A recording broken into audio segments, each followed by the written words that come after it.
1 Coríntios capítulo 5, a partir do verso 1. Nós estamos dando sequência, estudando aqui a carta de Paulo aos irmãos da Caia, a igreja de Corinto, não verso a verso, mas escolhemos os capítulos e a partir disso fazemos uma exposição no máximo fiel ao texto. E mais uma vez no capítulo 5, eu quero compartilhar com os irmãos o tema: não seja sócio da impureza. Não seja sócio da impureza. Diz assim o apóstolo Paulo à igreja de Corinto: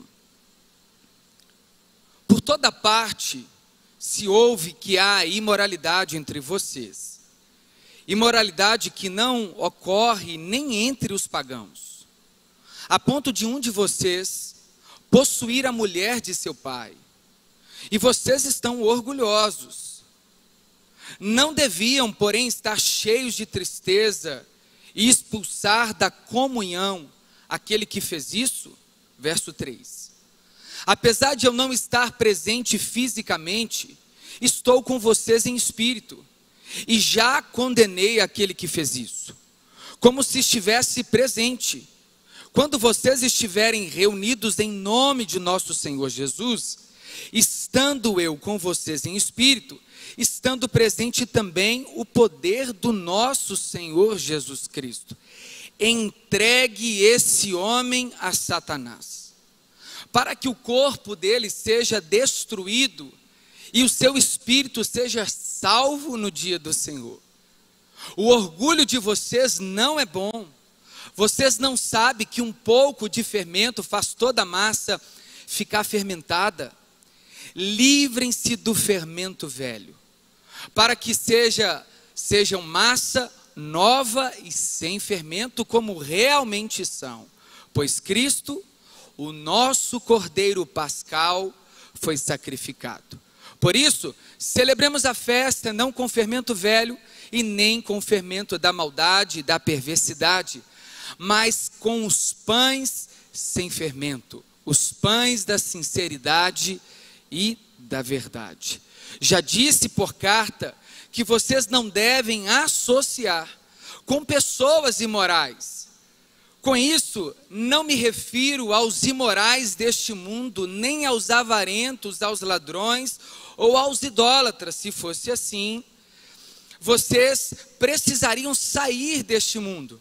Mas agora eu estou escrevendo que não devem associar-se com qualquer que, dizendo-se irmão, seja imoral, avarento, idólatra, caluniador, alcoólatra ou ladrão.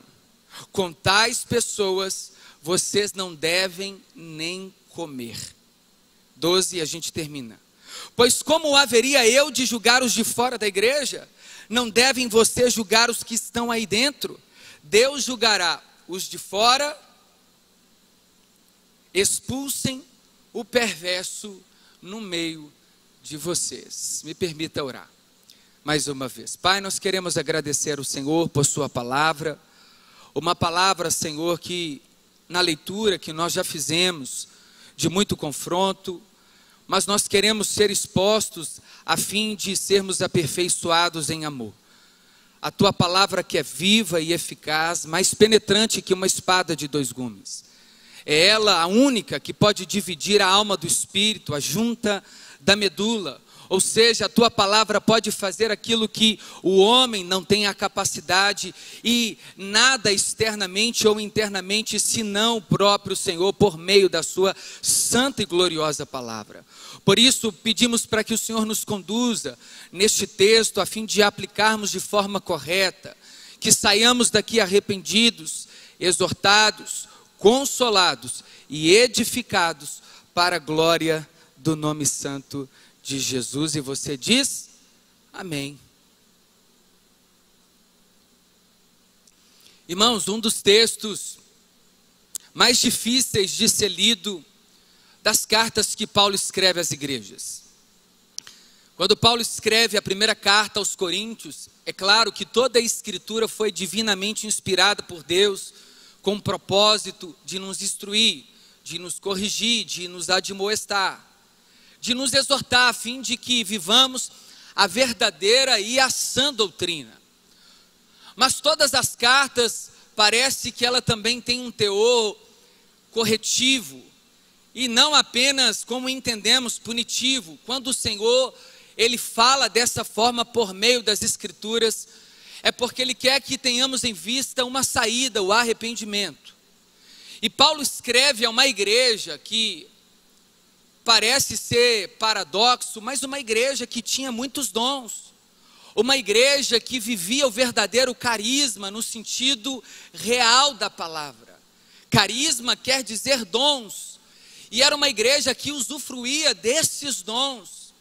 Então por isso a gente tem que ter cuidado, porque nem sempre os sinais é acompanhado do caráter, de uma retidão genuína.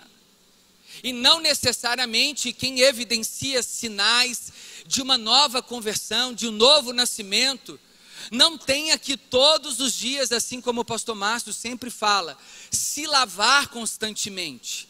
Aquele que pensa estar de pé, cuide-se para que não caia, para que seja sempre alvas as suas vestes, sempre limpo o meu e o seu coração, para que levantemos mãos limpas e santas ao Senhor.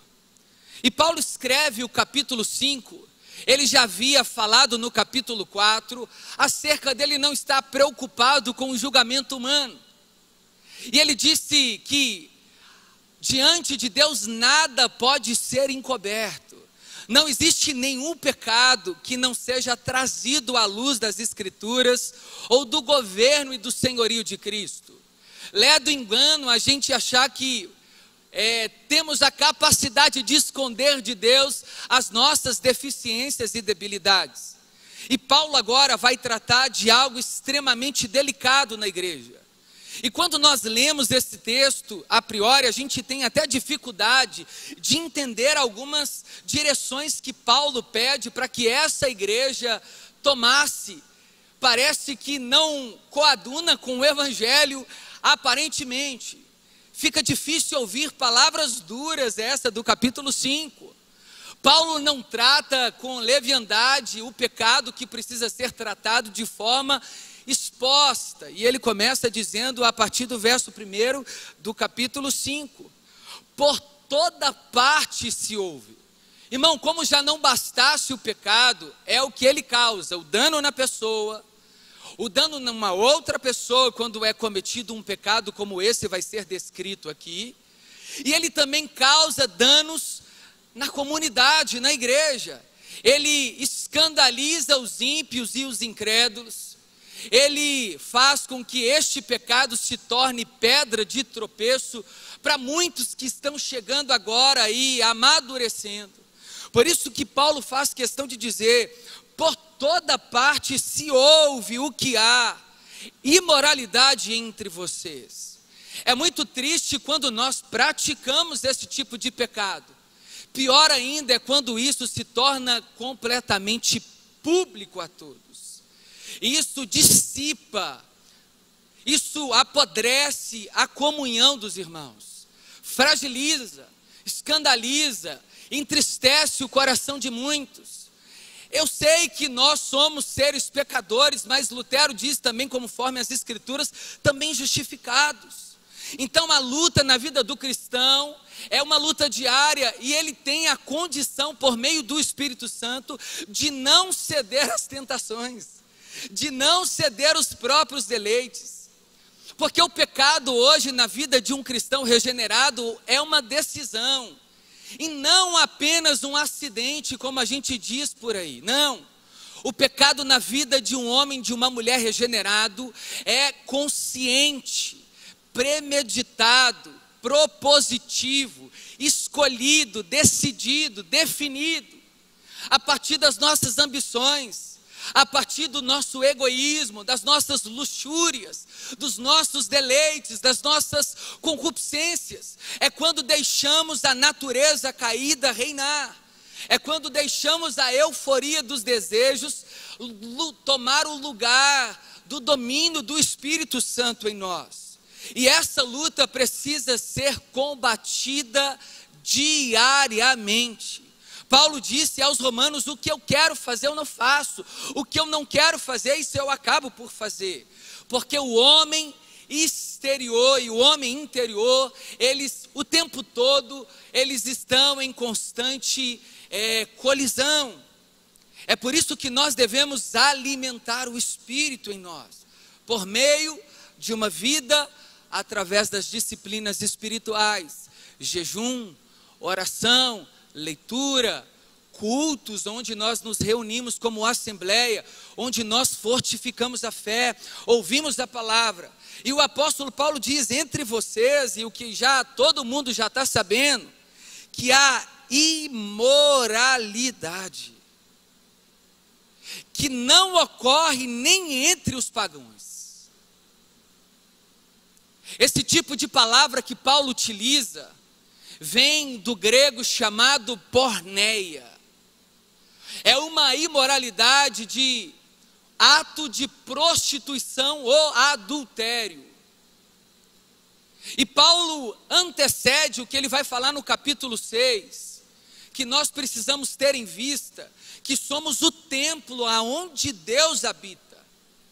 Eu sou a casa. Não tem uma música assim? A morada. O lugar aonde Deus habita. E Deus escrevendo, dizendo a Moisés, para falar ao povo: diga ao povo, Moisés, que eu sou santo.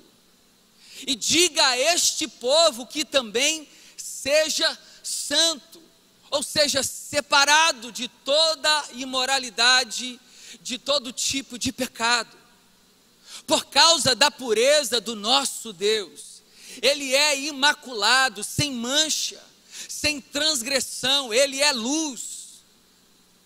E por isso Ele exige, como padrão da sua igreja, para que tenhamos plena comunhão com o nosso Deus, nos abstermos de todo tipo de imoralidade. O problema ainda maior, não era só a imoralidade que estava acontecendo entre os irmãos de Corinto, mas porque essa imoralidade foi uma imoralidade tamanha que nem os ímpios praticavam isso. É quando o crente escandaliza mais do que as pessoas que não pertencem a Cristo, como dizem por aí. O crente que dá mais mau testemunho do que o próprio mundo, que não conheceu a Deus, porque eles estão cegos pelo príncipe deste ar que cegou o entendimento deles.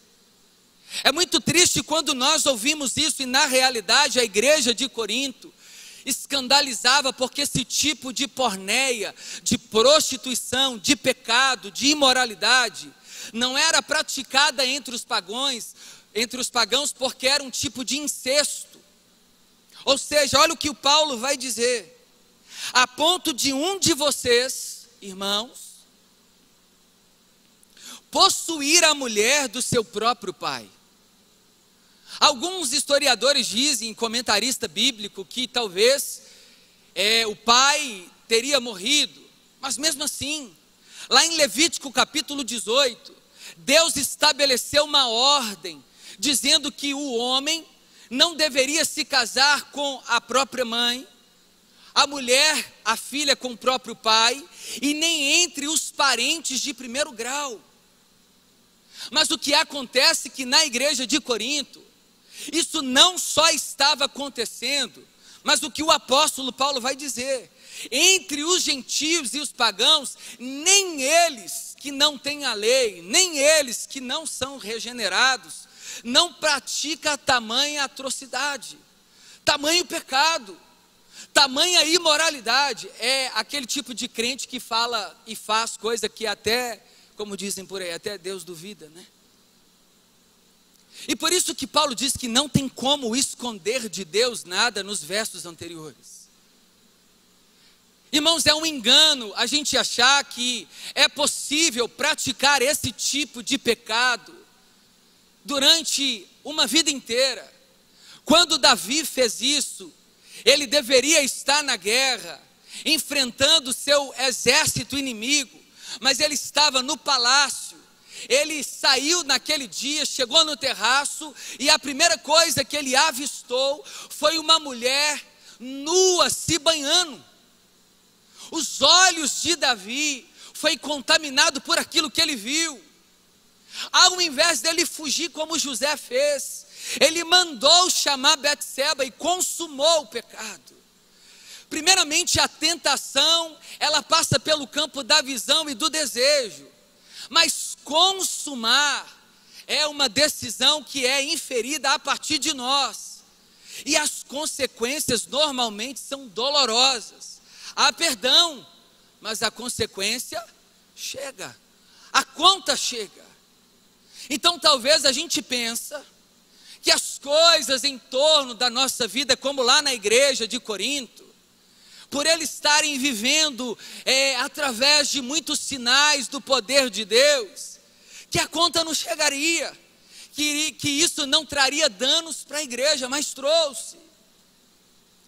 Quando nós infringimos ou transgredimos a lei, normalmente levamos pessoas conosco para o mesmo buraco. Nós que deveríamos ser o sal a fim de preservar a boa palavra, a boa retidão, nós acabamos por dar maus testemunhos, e por causa disso outras pessoas são desacreditadas na fé, são enfraquecidas, e isso é muito sério. Por isso que Paulo precisa ser muito claro nessa correção. E o problema maior que ele diz assim: e vocês estão orgulhosos. Não deviam, porém, estar cheios de tristeza e expulsar da comunhão aquele que fez isso? Pior do que o pecador é o homem justificado perceber o pecado e ficar calado, ser conivente.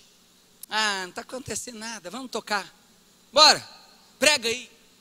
Está em adultério? Não, Deus te usa mesmo, canta aí.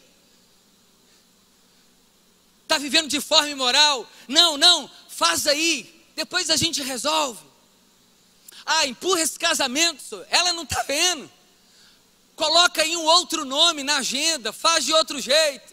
Não vai, depois você toma a Santa Ceia, arrepende, a gente vai para a célula, dá uma cesta básica, está tudo certo. Não, senhor, depois a gente vê as consequências. Está dando certinho, olha para você ver como é que eu consegui fazer de um jeito que ninguém percebesse. Foi o que Davi fez.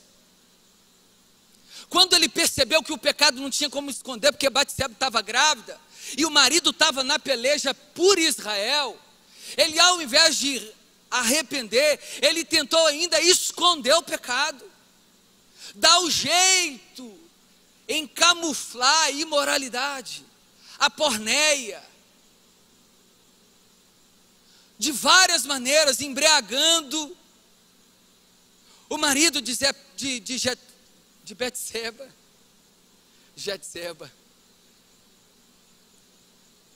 até que ele conseguiu um plano a ponto de matar aquele homem. Mas o profeta Natã chegou no palácio real, contou uma historinha para Davi, e ele disse assim: Davi, você que é rei e julga todas as coisas, havia um homem que tinha muitas cordeiros, e ele precisava servir um hóspede que chegou na sua casa, mas ao invés dele pegar daquilo que sobrepujava, daquilo que ele tinha em fartura, ele vai no vizinho, que tinha uma única cordeirinha, pega ela, sacrifica para dar de banquete àquele homem viajante, o seu hóspede. O que esse homem é digno, já que você é o rei, Davi? Davi disse: de morte. Pois bem, Davi, esse homem é você.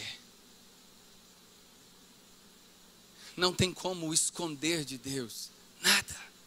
E na igreja de Corinto, Paulo precisa escrever e expor, porque todo mundo já estava sabendo, e a igreja não tomava posição, não denunciou o pecado, não tratou o que precisava tratar. E nem sempre tratar o pecado é definitivamente retirar. É o que Paulo vai fazer aqui, ó. Olha só. Não deviam, porém, estar tristes por isso?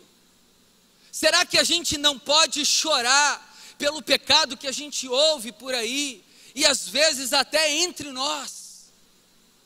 Como continuar uma vida em comunidade, sabendo de tantas coisas, e isso não causar em nós um sentimento de completamente compaixão e ao mesmo tempo de dependência de Deus, em arrependimento?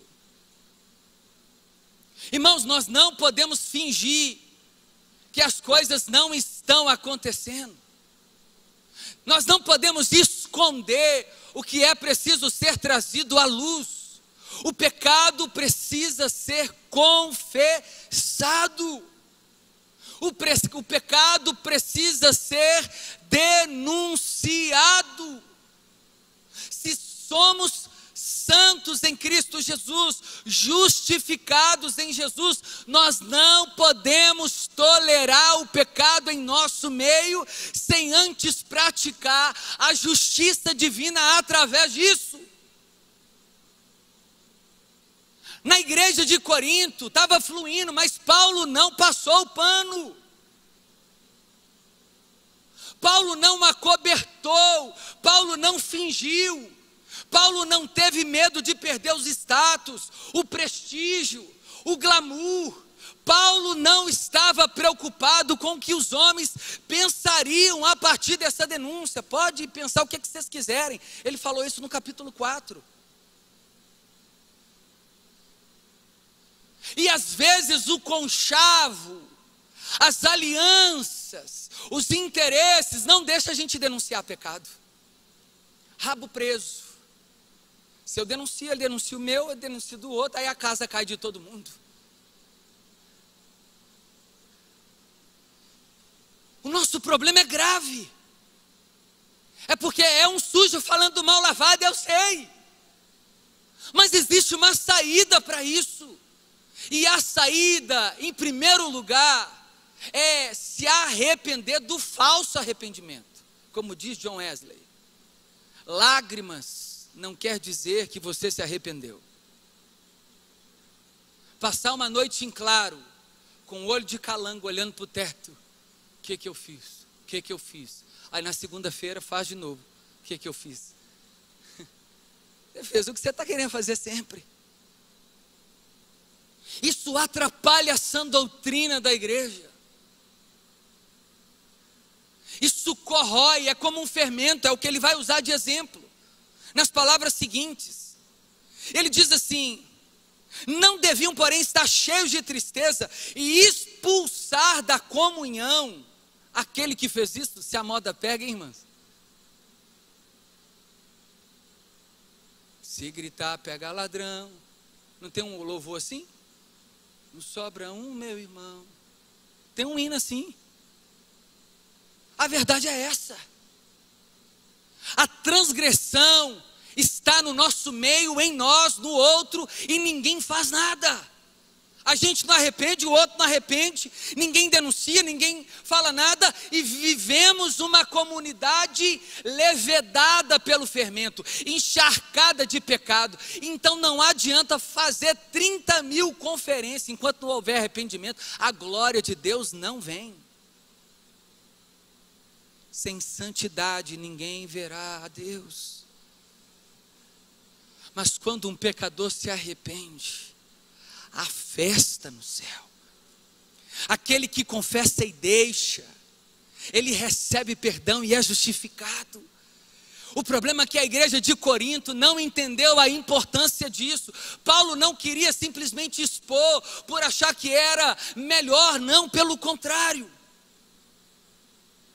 Por achar até que é um pecador que ele precisa corrigir, para que não sejamos dominados por esse pecado, a ponto dele se tornar iniquidade. Acabou, não? Eu até já chorei, agora nem chorar mais eu choro. consigo nem mais assim me entristecer, sabe?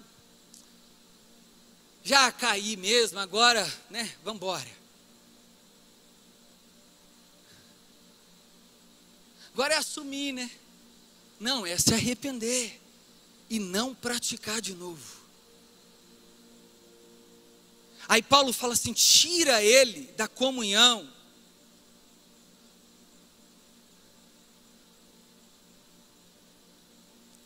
Tira ele daí. Apesar de eu não estar aí presencialmente, mas eu estou espiritualmente. Eu plantei, em outras palavras, essa igreja. E Paulo sabia o valor de uma alma. E ele que pregou o evangelho justamente por meio da mensagem da cruz, para tirar as almas do inferno, como ele escrevendo aos Colossenses, aquele que nos transportou imediatamente das trevas, do império das trevas, para o reino do Filho do seu amor. Tira ele da igreja, nesse momento.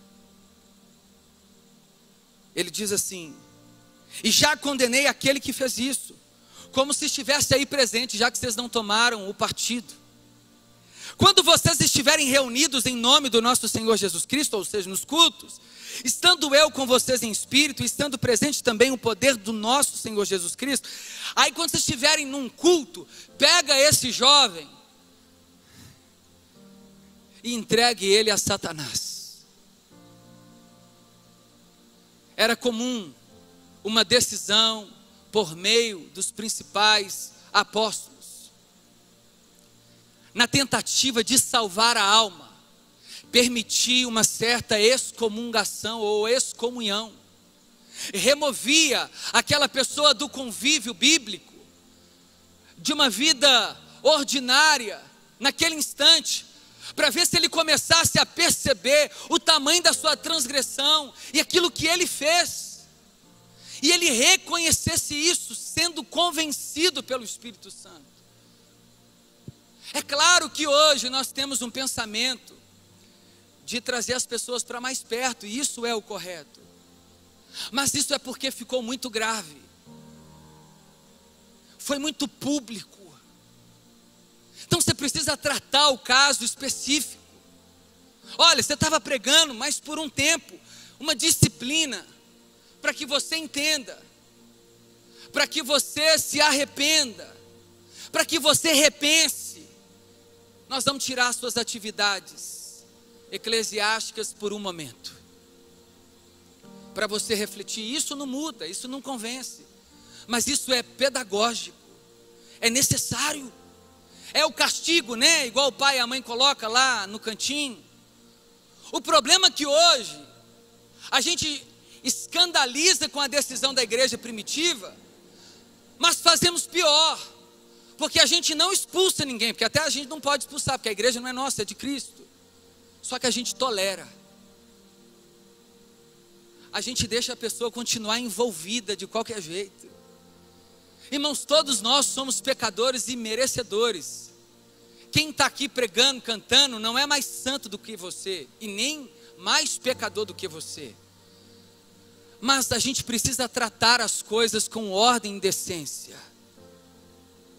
Sabe por que a gente não confessa pecado? Porque a gente tem medo de ser exposto, e ninguém quer ser exposto. Só que a única forma da gente receber perdão, cura. Tiago diz: confesse os seus pecados uns aos outros, para que vocês sejam curados. Não tem sido mais uma prática rotineira na vida da igreja.